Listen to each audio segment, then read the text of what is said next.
Hello student, very good evening. I hope you are fine. आपके अपने YouTube channel Expert Classes by Manju ma'am में स्वागत है, अभिनंदन है।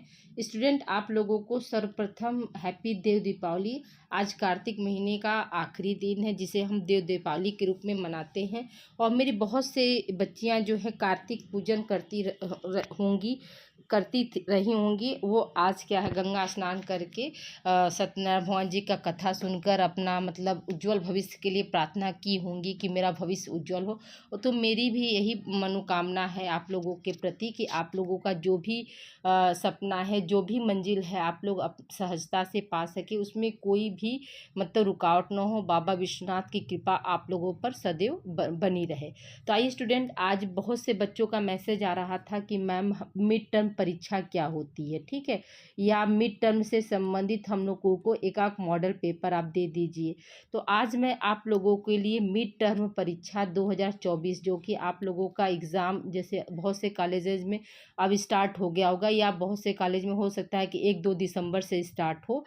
तो अभी जैसे देखिए, तो ये मिड टर्म में आने वाले प्रश्न हैं। ये मिड टर्म के साथ साथ जो आप लोगों का मतलब मेन एग्ज़ाम होगा, यानी जो 75 नंबर का जो एग्ज़ाम यूनिवर्सिटी से होगा, उसमें भी आप लोगों का ये अति लघु के रूप में काम करेगा। स्टूडेंट, ये याद रखिएगा कि आज हमने आप लोगों के लिए मिड टर्म परीक्षा का जो है मॉडल पेपर बनाया है। कौन सी क्लास है स्टूडेंट? क्लास आप लोगों का BA या BSc first semester home science, यानी जो बच्चे हमारे BA कर रहे हैं या BSc कर रहे हैं, तो यूनिवर्सिटी से जो पेपर होता है वो एक ही होता है, चाहे वो BA कर रहे हों या फिर BSc कर रहे हैं, तो सभी का जो पेपर होगा वो एक ही होता है, ठीक है।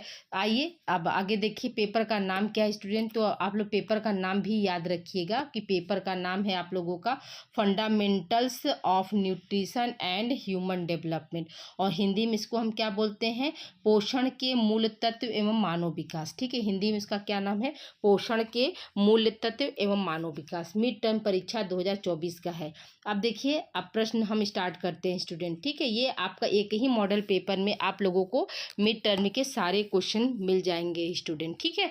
तो देखिए, पहला क्वेश्चन आप लोगों का क्या है कि गृह विज्ञान से आप क्या समझते हैं, इसको परिभाषित कीजिए। कभी कभी आ सकता है कि गृह विज्ञान का अर्थ एवं परिभाषा स्पष्ट कीजिए, ठीक है, उस तरह से भी आ सकता है। तो देखिए यहाँ पर क्या है, गृह विज्ञान की से आप क्या समझते हैं, इसको परिभाषित कीजिए। तो यहाँ पर आइए हम बात करते हैं।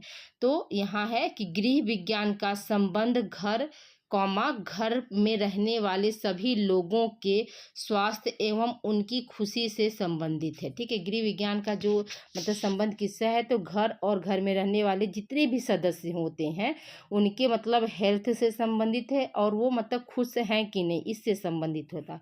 चूँकि देखिए, चूँकि यहाँ पर टाइपिंग मिस्टेक हो गया, आप लोग इसको ऐसे बना लीजिएगा, ठीक है। यहाँ पर थोड़ा सा टाइपिंग मिस्टेक है, ये गलत नहीं, ये सही है। चूँकि गृह विज्ञान एक विशिष्ट क्षेत्र है, इसलिए इसमें विज्ञान और कला दोनों ही क्षेत्र की विषय वस्तु को सम्मिलित किया जाता है। जैसा कि हम लोग सभी लोग जानते होंगे, आप लोग इंटर से पढ़ते आ रहे हैं, इंटर पढ़े होंगे, हाई स्कूल में पढ़े होंगे, जूनियर हाई स्कूल यानी क्लास 8 से लेकर आप लोग 12वीं तक पढ़े होंगे कि गृह विज्ञान को हम कला और विज्ञान दोनों कहते हैं। क्यों कहते हैं? क्योंकि जैसे देखिए, विज्ञान कैसे हुआ, तो जैसे मान लीजिए आप चावल बना रहे हैं, दाल बना रहे हैं, तो क्या करते हैं, मेजरमेंट करके करते हैं ना कि 1 लीटर पानी में इतना दाल बन गया, ठीक है, इतना दाल डालेंगे तो हो जाएगा 100 ग्राम 150 ग्राम। तो ये हमारा क्या हुआ, विज्ञान हो गया। और जब दाल बनने के बाद, चावल बनने के बाद जब हम प्लेटिंग करते हैं यानी खाना परोसते हैं, थाली सजा कर लगाते हैं, तो वो क्या हो गया, हमारा कला हो गया, ठीक है। तो गृह विज्ञान हमारा क्या है, आपका कला और विज्ञान दोनों है। तो अब आइए हम परिभाषा की बात करते हैं। तो इसकी परिभाषा क्या है, तो परिभाषा जो है वैज्ञानिक ने दिया है लेक और प्लेसिड संगठन के अनुसार। लेक और प्लेसिड संगठन के अनुसार जो इसकी परिभाषा क्या है, तो देखिए, गृह विज्ञान उन सिद्धांतों, शर्तों एवं आदर्शों का अध्ययन है जो एक और व्यक्ति को तत्काल और भौतिक वातावरण से संबंधित है, तो दूसरी ओर मानव प्रकृति से संबंधित है। यानी उन्होंने क्या बताया कि गृह विज्ञान जो है सिद्धांत और शर्तों और आदर्शों का अध्ययन होता है, जो क्या करता है, जो कि व्यक्ति के तत्काल यानी तुरंत के और भौतिक वातावरण यानी जो जिस वातावरण में प्रेजेंट टाइम में वो व्यवस्थित है, उपस्थित है, तो उससे क्या होता है, वो संबंधित होता है। और दूसरी ओर क्या है, प्रकृति से भी संबंधित होता है, यानी नेचर से भी वो संबंधित होता है। उसी को हम क्या बोलते हैं, गृह विज्ञान बोलते हैं। ये परिभाषा आप लोगों को क्लियर हो गई होगी। अब आइए हम बात करते हैं दूसरी क्वेश्चन की तरफ बढ़ते हैं। तो दूसरा क्वेश्चन क्या है, तो देखिए यहाँ पर दूसरा क्वेश्चन है, कोशिका के बारे में बताइए। यानी कोशिका क्या है, इसको हमको स्पष्ट करना है। तो देखिए कोशिका क्या है, तो कोशिका सर्वप्रथम 1665 ईस्वी में एक अंग्रेज वैज्ञानिक रॉबर्ट हुक ने इसकी खोज की थी। यानी कोशिका की खोज कब हुई थी, तो 1665 ईस्वी में रॉबर्ट हुक के द्वारा इसकी खोज की गई थी। देखिए स्टूडेंट, हो सकता है कि बहुत से कॉलेज में क्या हो सकता है कि आप लोगों को ऑब्जेक्टिव क्वेश्चन भी पूछा जा सकता है, ठीक है, मतलब एमसीक्यू फॉर्म में दे सकते हैं। लेकिन याद रखिएगा कि आप लोगों का परीक्षा इस बार जो फर्स्ट सेमेस्टर के बच्चे हैं, ठीक है, याद रखिएगा कि जो फर्स्ट सेमेस्टर के बच्चे हैं और थर्ड सेमेस्टर के जो बच्चे होंगे और फिफ्थ सेमेस्टर के जो बच्चे होंगे, उन सभी लोगों का यानी ये तीनों सेमेस्टर की जो परीक्षाएं हैं वो लिखित होंगी, ठीक है। तो मान लीजिए मिड टर्म परीक्षा हो सकता है कि आप लोगों को ऑब्जेक्टिव में भी दे सकता है। तो ऑब्जेक्टिव में ऐसे ही दे सकता है कि कोशिका की खोज किस सन में हुई थी, तो आप क्या बताएंगे, 1665, याद रखिएगा। कोशिका की खोज किसने की थी, तो रॉबर्ट हुक ने की थी। किसने की थी स्टूडेंट, तो रॉबर्ट हुक ने की थी कोशिका की खोज। हुक ने की थी कोशिका की खोज आप लोगों का 1665 ईस्वी में, ठीक है। फिर क्या है, कोशिका मानव शरीर की जीवित लघुत्तम इकाई है, ठीक है। यानी जो हमारा मानव शरीर बना हुआ है, तो वो क्या है, मतलब बहुत सी कोशिकाओं के मिलने से बना, यानी कोशिकाओं का जंजाल पूरे बॉडी में फैला हुआ है, जिससे क्या है, मानव शरीर बना हुआ है, ठीक है। दूसरे शब्दों में जीव द्रव्य या प्रोटोप्लाज्म एक बारीक झिल्ली से, ठीक है, झिल्ली से आच्छादित होकर कोशिका का रूप धारण करती है। सेल शब्द लैटिन भाषा के सेलुला से बना है, ठीक है। सेल शब्द किससे बना है, तो लैटिन भाषा के सेलुला से बना हुआ शब्द है, जिसका अर्थ होता है कक्ष, ठीक है। सेलुला का शाब्दिक अर्थ क्या होता है, कक्ष। लेकिन कक्ष का मतलब क्या कि कक्षा, जैसे आप लोग क्या है पढ़ते हैं क्लासरूम में ना, तो वो क्या है, आप लोगों का कक्षा है ना, क्लास है, उसी को कह रहा है। फिर क्या है, बाद में सेल का हिंदी रूपांतरण कोशिका कर दिया गया था, ठीक है। बाद में क्या था, इसका हिंदी रूपांतरण क्या हुआ था, कोशिका कर दिया गया था। अब आइए हम बात करते हैं कोशिका के कार्य की, यानी कि कोशिका के कितने कार्य होते थे। याद रखिएगा कोशिका के जो है निम्न कार्य होते हैं। कौन कौन से, तो पहला क्या है, पहला है कोशिका मानव शरीर की संरचनात्मक और क्रियात्मक इकाई होती है, ठीक है। ये भी बात सही है कि जो कोशिका होती है क्या है, मानव शरीर क्या है, आपके मतलब जो है बहुत सारी कोशिकाओं से मिलकर बना है ना, तो इसीलिए कहा जा रहा है कि मानव शरीर जो है क्या है, कोशिका जो है शरीर की संरचनात्मक और क्रियात्मक इकाई है। दूसरा क्या है आपका, कोशिका सभी जैविक क्रियाओं की मूलभूत इकाई, यानी जितने भी हमारे बॉडी में जैविक क्रियाएं होती हैं उनकी मूलभूत इकाई कौन होती है, आपका सेल होता है। फिर तीसरा क्या है, कोशिका में ही आनुवांशिक पदार्थ पाए जाते हैं, अतः यह भी जीव की वंशानुगत की इकाई है, ठीक है। यह भी क्या है, आपके जीव की वंशानुगत की इकाई होती है, ठीक है। अगला पॉइंट क्या है, नई कोशिकाओं का निर्माण पूर्व उपस्थित कोशिकाओं के विभाजन से होता है। यानी जो भी नए सेल्स बनते हैं, तो पहले से जो हमारे बॉडी में जो सेल्स उपस्थित होते हैं, कोशिका उपस्थित होती है, उसी के क्या है, विभाजन से जो है नई कोशिकाओं का निर्माण होता है। पांचवा क्या है, कोशिकाएं शरीर की वृद्धि, प्रजनन क्षमता तथा उत्तेजना को क्रियाशील बनाती। कोशिकाएं क्या करती हैं, जो शरीर की जो वृद्धि, यानी हमारे शरीर में जो वृद्धि हो रही है उसमें भी क्या है, कोशिका जो है काम करती है। प्रजनन क्षमता, यानी जनन करने की जो क्षमता होती है उसको भी वो करती, उत्तेजनाओं को भी क्या करती हैं, सेल्स ही जो है बनाती उसी से बनती हैं, क्रियाशील बनती हैं। ठीक है, तो ये क्या है, ये अभी तक आप लोगों के 3 प्रश्न हो गए हैं स्टूडेंट। ठीक है, आई होप यहाँ तक आप लोग को सारी चीज़ें क्लियर हो गई होंगी। जो बच्चे हमारे इंस्टाग्राम पर इसको देख रहे हैं तो वो पूरी क्लास जो है उनको यूट्यूब पर मिलेगी, और यूट्यूब वाले जो है आप लोग कहीं से भी, आप किसी पर भी आप लोग सर्च कीजिए, चाहे गूगल से कीजिए, चाहे क्रोम पर करिए, चाहे यूट्यूब पर सर्च कीजिए। आप लोगों का चैनल का नाम क्या है, एक्सपर्ट। ठीक है स्टूडेंट, क्या है, एक्सपर्ट क्लासेस। ठीक है, expert classes by Manju ma'am, ये आप लोगों का चैनल का नाम है। और चैनल को आप लोग सब्सक्राइब करके चैनल से आप लोग जुड़ जाइए, और जुड़ने के बाद आप लोगों को बहुत सारे फ़ायदे हैं स्टूडेंट। इस पर हम आप लोगों का माइनर की भी जो है मॉडल पेपर देंगे, सब्जेक्ट के साथ साथ आप लोगों को माइनर सब्जेक्ट जितने भी हैं उस सब की क्लास जो है हम आप लोगों को इसी चैनल पर देंगे स्टूडेंट। ठीक है, ये देखिए, ये चौथा प्रश्न है आप लोगों का कि माइटोकॉन्ड्रिया के बारे में बताइए, यानी माइटोकॉन्ड्रिया क्या होता है उसके बारे में पूछा जा रहा है। तो देखिए, माइटोकॉन्ड्रिया की खोज सर्वप्रथम अल्टमान ने 1886 ईस्वी में की थी। अभी देखिए इसके ऊपर क्या था, कोशिका की पढ़ाएं, तो कोशिका में क्या था, कोशिका में आप लोगों का 1665 ईस्वी में जो है कोशिका की खोज हुई थी। किसने की थी, तो रॉबर्ट हुक ने की थी। देखिए बार बार क्वेश्चन आप लोगों को कराएंगे स्टूडेंट, आप लोग ऐसे ही आप लोगों को याद हो जाएगा, मेहनत करने की जरूरत नहीं पड़ेगी। तो अब देखिए माइटोकॉन्ड्रिया की खोज किसने किसने की थी, तो अल्टमान ने की थी। कब की थी, 1886 ईस्वी में की थी।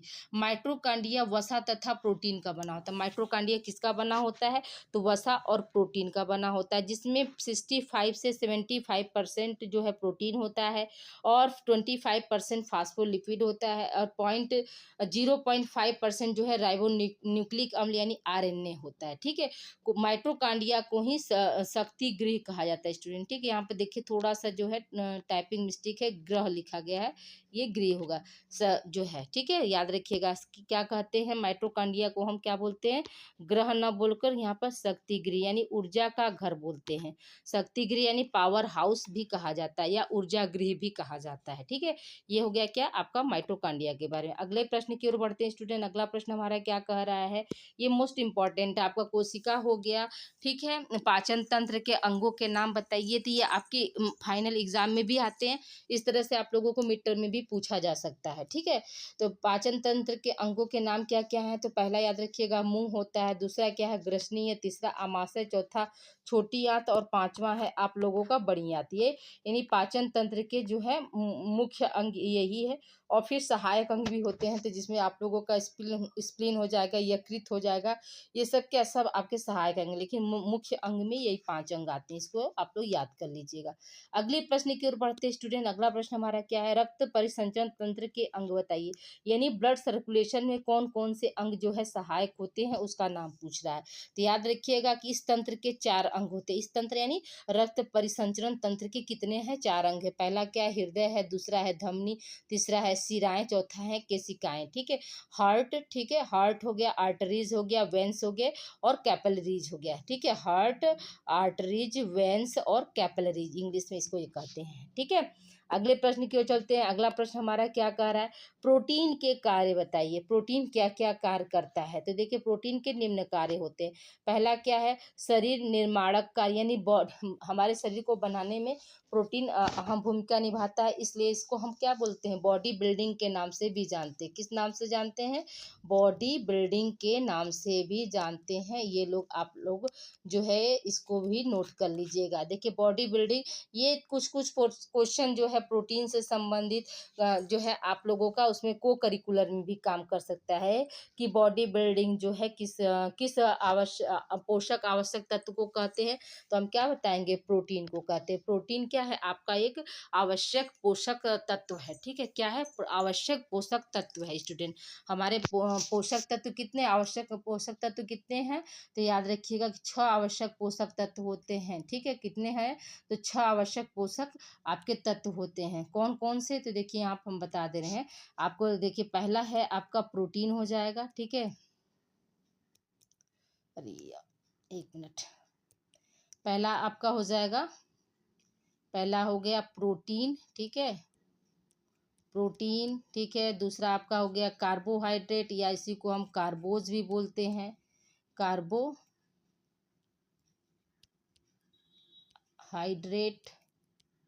हाइड्रेट। ठीक है, तीसरा क्या हो जाएगा, वसा। चौथा हो जाएगा जल। ठीक है, पांचवा हो जाएगा विटामिन। और छठा हो जाएगा खनिज लवण। ठीक है, या लवण, खनिज लवण यानी मिनरल्स।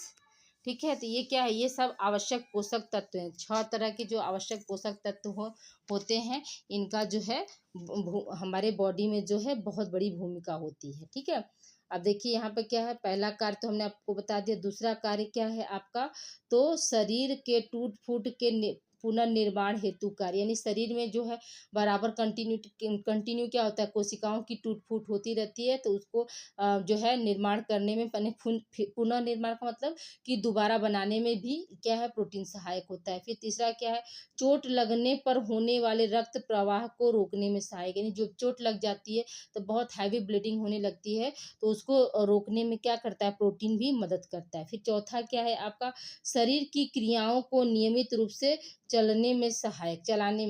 ठीक, नियमित रूप से जो हमारे बॉडी में जो भी रासायनिक क्रियाएं बॉडी के अंदर होती हैं, उसको क्या करता है, प्रोटीन जो है मतलब सहायक होता है उसको चलने में। फिर क्या, रोगों से बचने हेतु प्रतिरोधी पदार्थ, यानी रोग प्रतिरोधक क्षमता बढ़ाने में भी क्या होता है, प्रोटीन जो है सहायक होता है। फिर छठवां क्या है, पोषक तत्वों का संवहन, यानी प्रोटीन क्या है, पोषक तत्वों का संवहन करता है। पोषक तत्व भी कौन कौन से बताए हैं, कार्बोहाइड्रेट है, प्रोटीन है, वसा है, जल है, खनिज लवण, और क्या था आपका जो है विटामिन। ठीक है, फिर क्या, सातवां क्या है आपका, कि शरीर को शक्ति प्रदान करने का कार्य, यानी जब हमारी बॉडी में कार्बोहाइड्रेट और वसा की कमी हो जाती है, जबकि आप लोग जानते हैं कि 1 ग्राम प्रोटीन से, ठीक है, क्या 1 ग्राम प्रोटीन से कितना जो है ऊर्जा मिलती है, तो याद रखिएगा कि 4 कैलोरी ऊर्जा मिलती है। उसी तरह से 1 ग्राम कार्बोहाइड्रेट से, यानी या 1 ग्राम कार्बोज से भी क्या होती है, 4 जो है किलो कैलोरी ऊर्जा मिलती है। तो 1 ग्राम वसा से कितनी कैलोरी ऊर्जा मिलेगी,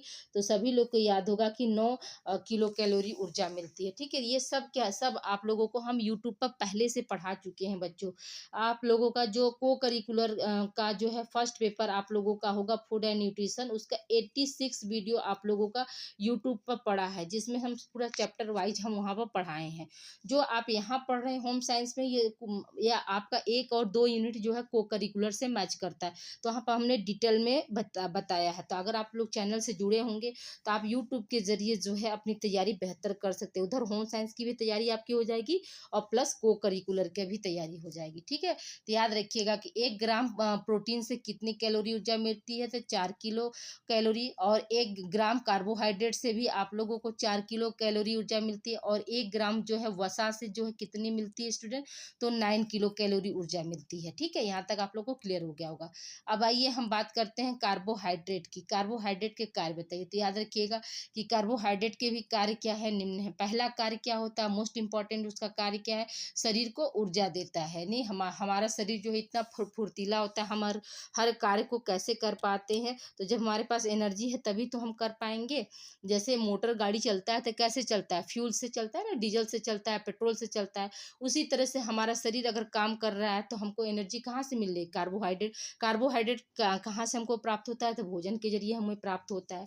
ठीक है, फिर क्या है आपका नाड़ी संस्थान की रक्षा करना, यानी जो पाचन तंत्र में जो है उसको क्या करता है, उसको रक्षा प्रदान करता है। फिर क्या है, प्रोटीन को कार्य करने में सहायता देना। ठीक है, प्रोटीन के को भी क्या करता है, कार्य करने में मदद करता है। फिर क्या है, चौथा क्या है, विटामिन बी कॉम्प्लेक्स के निर्माण में सहायक, यानी विटामिन बी कॉम्प्लेक्स अगर बनता है, बी कॉम्प्लेक्स हम क्यों कहते हैं, क्योंकि बी कॉम्प्लेक्स इसलिए कहा जाता है कि इसमें क्या होता है, विटामिन B1 होता है, विटामिन B2 होता है, विटामिन B3 होता है। विटामिन B1 यानी थायमिन, विटामिन B2 यानी riboflavin, vitamin B3 vitamin B5, ठीक है, vitamin B6 vitamin folic acid होता है। ठीक है, पैराडॉक्सिन होता है आपका, पेंटोथोनिक अम्ल होता है, और फिर लास्ट में क्या है आपका विटामिन B12। इसीलिए इतने सारे रूप को मिलाकर ही क्या बोलते हैं, विटामिन बी कॉम्प्लेक्स कहते हैं।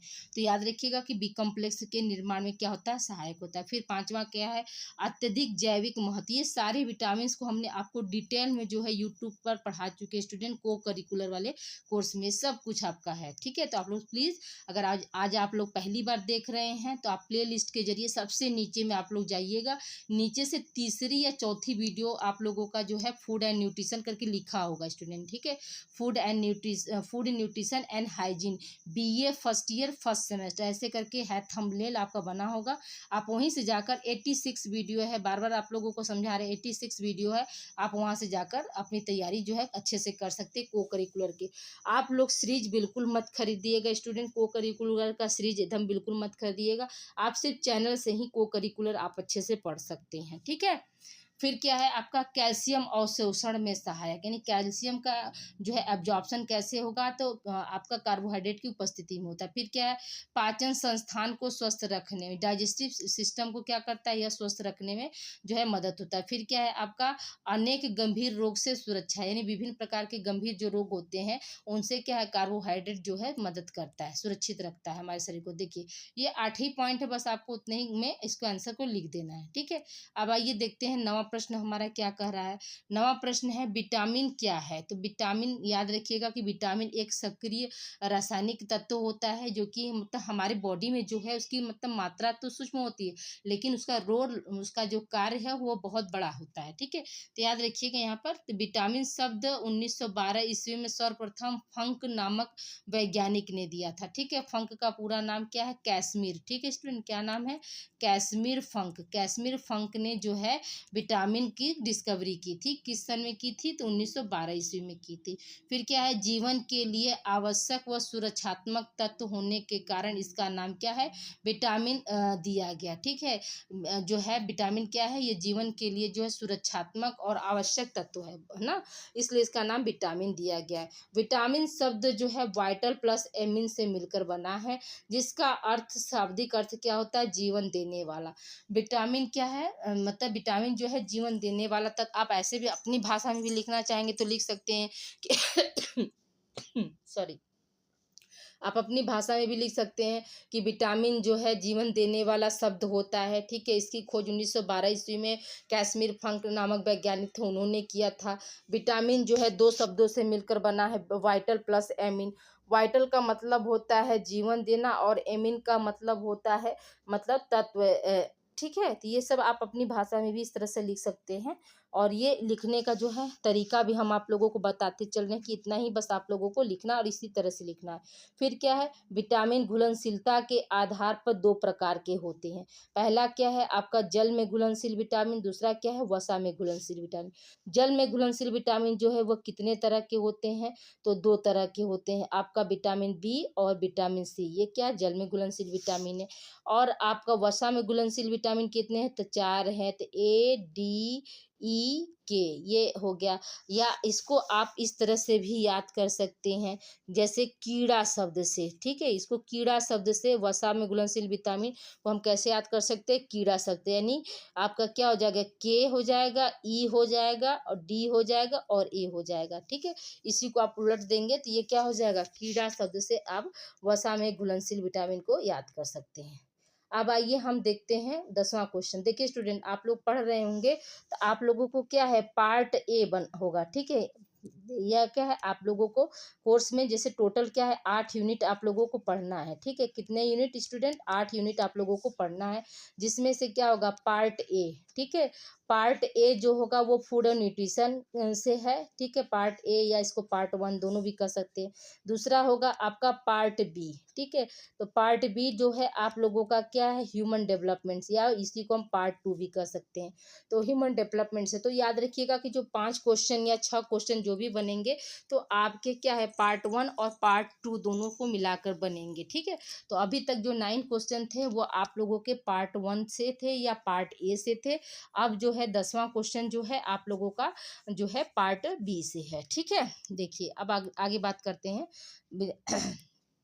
देखिए यहाँ पे क्या है, मानव विकास को प्रभावित करने वाले कारक कौन कौन से हैं। तो तो याद रखिएगा कि मानव विकास को प्रभावित करने वाले कारक क्या है, निम्न है। ऐसे करके लिख दिए। फिर क्या है, पहला लिख देंगे बुद्धि या मानसिक योग्यता। ठीक है, बुद्धि और मानसिक योग्यता जो है वो भी क्या करता है, मानव विकास को प्रभावित करता है। दूसरा क्या है, अंतःस्रावी ग्रंथियां भी प्रभावित करती है। तीसरा क्या है, यौन भी, यौन मतलब सेक्स यानी मेल फीमेल में भिन्नता होगी, वो भी क्या होगा, प्रभावित करेगा। जन्म अंतर या इसी को हम क्या बोलते हैं, जन्म क्रम भी बोलते हैं। ठीक है, जन्म अंतर या जन्म क्रम बोलते हैं। जन्म अंतर का मतलब क्या हुआ स्टूडेंट, की जैसे 1 से 2 बच्चे के बीच में कितने साल का अंतर है, तो ये, और जन्म क्रम क्या रहा है, वो दोनों का मतलब क्या है, एक ही होता है। ठीक है, तो ये भी क्या है, मानव विकास को प्रभावित करता है। पोषण पद्धति यानी पालन पोषण के तौर तरीके अगर किसी को नहीं पता है तो वो उस बच्चे का भी क्या है, विकास जो है प्रभावित होगा। फिर क्या है, वंशानुक्रम। वंशानुक्रम यानी एक पीढ़ी से दूसरे पीढ़ी को जो भी हमारे मतलब पूर्वजों की जो सिम्टम्स होते हैं वो हमारे में आना, वही क्या है, वंशानुक्रम होता है। वंशानुक्रम से भी क्या होता है, मानव विकास जो है प्रभावित होता है। फिर क्या है, वातावरण। वातावरण भी क्या है, वातावरण भी आपके जैसे मानव विकास को प्रभावित करता है। ठीक है, जैसा मतलब वातावरण रहेगा किसी भी बच्चे का जो है विकास वैसा ही होगा। तो ये सारे क्या है, सारे आपके मानव विकास को प्रभावित करने वाले क्या है, कारक हैं स्टूडेंट। अगला प्रश्न हमारा क्या कह रहा है, अगला प्रश्न है, देखिए यहाँ पे, 1 मिनट। हाँ, मानव विकास का अर्थ एवं परिभाषा बताइए। यानी मानव विकास का क्या अर्थ होता है, क्या परिभाषा होती है, उसके बारे में देखिए। तो क्या है, मानव विकास का अध्ययन ही मानव विकास कहलाता है। ठीक है, मानव विकास का अध्ययन ही क्या है, मानव विकास कहलाता है स्टूडेंट। ठीक है, फिर क्या है, मानव जिज्ञासु प्रवृत्ति का होता है। हम सभी लोग जानते हैं, हम मनुष्य हैं तो हमारे क्या जिज्ञासा प्रवृत्ति है ना। अब तो उसमें स्वयं के विकास के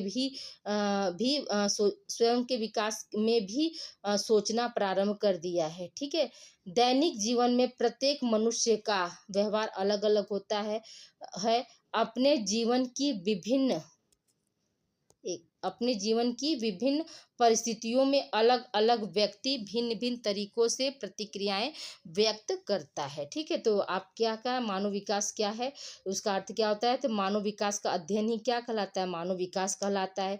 मनुष्य क्या है, मनुष्य एक जिज्ञासी प्रवृत्ति का जो है प्राणी होता है। वह अपने बारे में मतलब स्वयं के बारे में भी क्या है, हमेशा सोचता रहता है।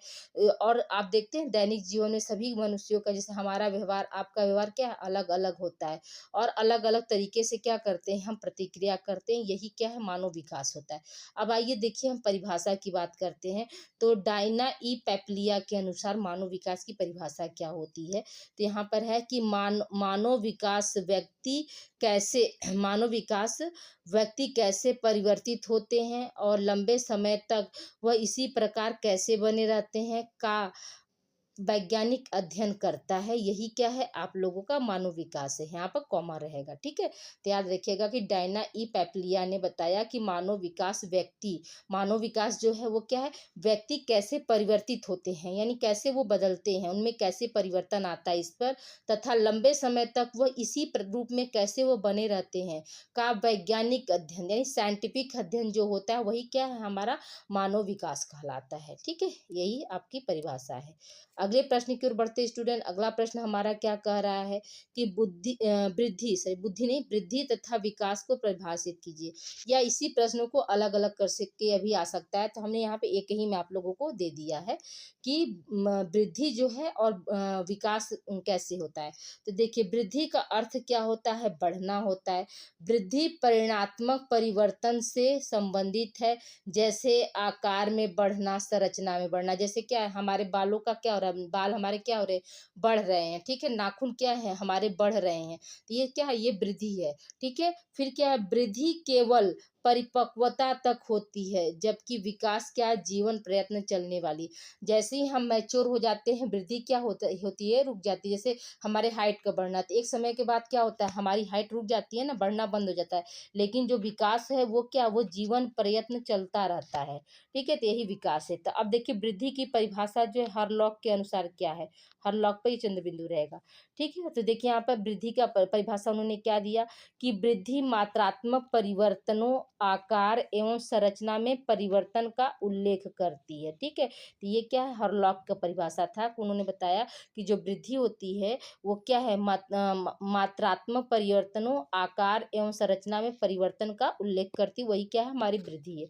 अब देखिए विकास में क्या है, तो विकास में उन्होंने बताया, विकास का अर्थ पहले समझते हैं। तो विकास एक निरंतर चलने वाली प्रक्रिया है जो गर्भावस्था से लेकर मृत्यु तक अविराम गति से चलती रहती है। अविराम का मतलब क्या हुआ स्टूडेंट, कि बिना रुके। अविराम का मतलब क्या हुआ, बिना रुके, वो मतलब हमेशा चलती रहती जब तक कि उस व्यक्ति की क्या है, मृत्यु न हो जाए। विकास का तात्पर्य आयु में बड़ा होना या कद में बड़ा होना से नहीं है। विकास के अंतर्गत वे सभी शारीरिक, मानसिक, संवेगात्मक, सामाजिक परिवर्तन आते हैं जो गर्भावस्था से लेकर मृत्यु तक निरंतर मनुष्य के शरीर में होते रहते हैं, वही क्या है, हमारा विकास है। ठीक है, हमारा क्या है, विकास है। अब देखिए हम परिभाषा, एक मिनट वेट कीजिएगा। अब देखिए हम विकास की जो परिभाषा है वो मुनरो के अनुसार क्या कहा गया, तो उन्होंने बताया कि विकास परिवर्तन श्रृंखलाओं की वह अवस्था है जिसमें बालक भ्रूणावस्था से लेकर प्रौढ़ावस्था तक गुजरता है, विकास कहलाता है। ये मुनरो की परिभाषा है। उन्होंने क्या कहा कि जो विकास है वो क्या है, परिवर्तनों की श्रृंखला की अवस्था होती है। इसमें क्या है, भ्रूणावस्था से लेकर प्रौढ़ावस्था तक वह गुजरता है, और वही क्या है, विकास कहलाता है। ठीक है, अब देखिए यहाँ पर हरलॉक के अनुसार क्या है, विकास का तात्पर्य बढ़ने से नहीं है, इसका तात्पर्य व्यवस्थित और समानुगत परिवर्तन से है जो परिपक्वता से लक्ष्य को प्राप्त करने की ओर होते हैं। ठीक है, तो ये उनका परिभाषा हो गया कि उन्होंने ये बताया कि विकास केवल क्या है, बढ़ने से नहीं होता है, व्यवस्थित और समानुगत, जिसमें मतलब शारीरिक, मानसिक, संवेगात्मक सभी तरह के आएंगे, उनमें क्या, तो उसी से हम क्या है, परिपक्वता के लक्ष्य को हासिल करते हैं, वही क्या है, हमारा जो है विकास है। अगले प्रश्न की ओर बढ़ते हैं स्टूडेंट। अगला प्रश्न हमारा क्या कह रहा है, क्वेश्चन नंबर 13। देखिए क्वेश्चन नंबर 13 है कि वृद्धि तथा विकास में क्या अंतर होता है। तो आइए देखिए, अब यहाँ पर हमने 5-6 पॉइंट दे दिया। आप चाहेंगे, आपके पास समय कम रहेगा तो आप 2-3 भी पॉइंट लिख देंगे तो भी आपको मिल जाएगा नंबर मिड टर्म के लिए। तो देखिए वृद्धि और विकास में अंतर निम्न होता है। पहला पॉइंट क्या है, वृद्धि गर्भाधान से लेकर परिपक्वता तक होती है। ठीक है, ये तो अभी आपको बताएं। जबकि विकास क्या है, गर्भाधान से लेकर जीवन पर्यंत तक चलता है, यानी मृत्यु तक चलता रहता है। दूसरा क्या है, जो वृद्धि होती है वो मूर्त होती है, यानी अर्थात इसे हम देख सकते हैं, जबकि विकास क्या होती है, अमूर्त होती, इसे हम नहीं देख सकते हैं। तीसरा क्या है स्टूडेंट आपका, वृद्धि में होने वाले परिवर्तन के बाल शारीरिक होते हैं, जबकि विकास में होने वाले परिवर्तन शारीरिक, मानसिक और सामाजिक, संवेगात्मक किसी तरह के भी हो सकते हैं। वृद्धि में होने वाले परिवर्तन क्या है, शारीरिक होते हैं, बाल नहीं होगा, शारीरिक होते हैं। जबकि जो विकास में होने वाले परिवर्तन क्या होंगे, वो मतलब शारीरिक, मानसिक, सामाजिक और संवेगात्मक दोनों हो सकते हैं। ठीक है, अगला है पॉइंट आपका क्या है, अगला पॉइंट है कि वृद्धि एक साधारण प्रक्रिया है, तो विकास क्या होती है, एक जटिल प्रक्रिया है। फिर पांचवा क्या है, वृद्धि की शुरुआत, ठीक है, वृद्धि की शुरुआत विकास के बाद होती है, जबकि विकास प्राणी में पहले होता है। छठा क्या है, वृद्धि को मापा जा सकता है, विकास को हम नहीं माप सकते हैं। ठीक है, कैसे, क्योंकि जो हमारे अंदर हो, हम कोई चीज़ सीख रहे हैं तो क्या उसको हम माप सकते हैं, नहीं माप सकते ना, वही है। फिर क्या, सातवां क्या, वृद्धि में होने वाले परिवर्तन मात्रात्मक होते हैं, विकास में होने वाले परिवर्तन क्या होते हैं, गुणात्मक होते हैं। आई होप यहाँ तक आप लोग को क्लियर हो गया होगा स्टूडेंट। देखिए स्टूडेंट, घबराइए मत, थोड़ी सी वीडियो आप लोगों की क्लास थोड़ी सी लंबी होगी, लेकिन ये क्या, ये हम सभी कॉलेजेस के लिए पर्पस से बनाए हैं कि आप लोग को वहाँ पर दिक्कत ना हो। आइए स्टूडेंट देखिए, अब ये आप लोगों का जो 14 क्वेश्चन हो गया। अब देखिए, सॉरी 13 क्वेश्चन हो गया। अब देखिए 14वां क्वेश्चन हम देखते हैं। तो देखिए 14 नंबर क्वेश्चन क्या है आप लोगों का, तो ये है कि विकास की अवस्थाएं बताइए, यानी विकास की जो अवस्थाएं होती है कितनी होती हैं। तो देखिए विकास की अवस्थाएं जो है निम्न होती है। तो सबसे जैसे सही जो है अवस्था किसका माना गया, तो हरलॉक जो विद्वान थे उनकी विकास की जो अवस्थाएं उन्होंने जो विकास की अवस्थाएं दी थी उसको जैसे सही माना जाता है। तो पहला अवस्था क्या विकास की, आपकी गर्भावस्था होती है। तो गर्भावस्था से क्या है, गर्भावस्था जो कितने दिनों की होती है, तो याद रखिएगा हैं गर्भाधान से लेकर जन्म तक की अवस्था को हम क्या बोलते हैं, गर्भावस्था बोलते हैं। फिर दूसरा क्या है, शैशवावस्था। तो शैशवावस्था जो है वो क्या है, जन्म से लेकर 2 सप्ताह तक, यानी 14 दिन की अवस्था जो है वो शैशवावस्था 14 दिनों की अवस्था को हम क्या बोलते हैं, शैशवावस्था बोलते हैं स्टूडेंट, ठीक है।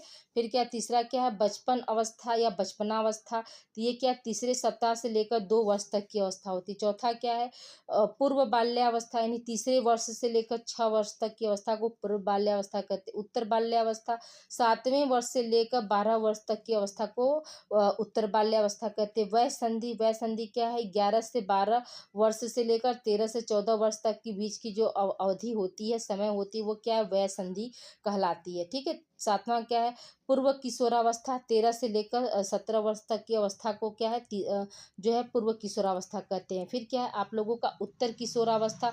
उत्तर किशोरावस्था क्या है, तो 18 से 21 साल के उम्र को क्या बोलते हैं, उत्तर किशोरावस्था बोलते हैं। फिर क्या प्रौढ़ अवस्था। तो वो क्या, 21 से लेकर 40 वर्ष तक की अवस्था को प्रौढ़ अवस्था बोलते हैं। मध्यावस्था 41 से लेकर 60 वर्ष तक की मध्यावस्था बोलते हैं। वृद्धावस्था 60 साल के बाद की होती है। तो ये क्या है, ये जो हरलॉक ने जो मतलब अवस्थाएं दी हैं, यही अवस्था जो है आप लोगों का सही माना जाता है। तो ये इसको आप लोग कॉपी पर राइट डाउन कर लीजिएगा वीडियो रोक रोक के, ठीक है। अगर कहीं किसी तरह का डाउट है तो आप लोग पूछ सकते हैं। याद रखिएगा कि हम सभी कॉलेज यानी विद्यापीठ यूनिवर्सिटी के जितने भी कॉलेज हैं, सभी कॉलेज के पर्पज से हमने बनाया है। ये सिर्फ ऐसा नहीं है कि आप ही के कॉलेज के लिए है, ये ऑल कॉलेजेस के लिए आपका मिड टर्म का पेपर मॉडल पेपर है। मिड टर्म का क्या है, ये मॉडल पेपर है स्टूडेंट, ठीक है। तो प्लीज़ आप लोग वीडियो को ज़्यादा से ज़्यादा आप लोग शेयर कीजिए, वीडियो को लाइक कीजिए स्टूडेंट।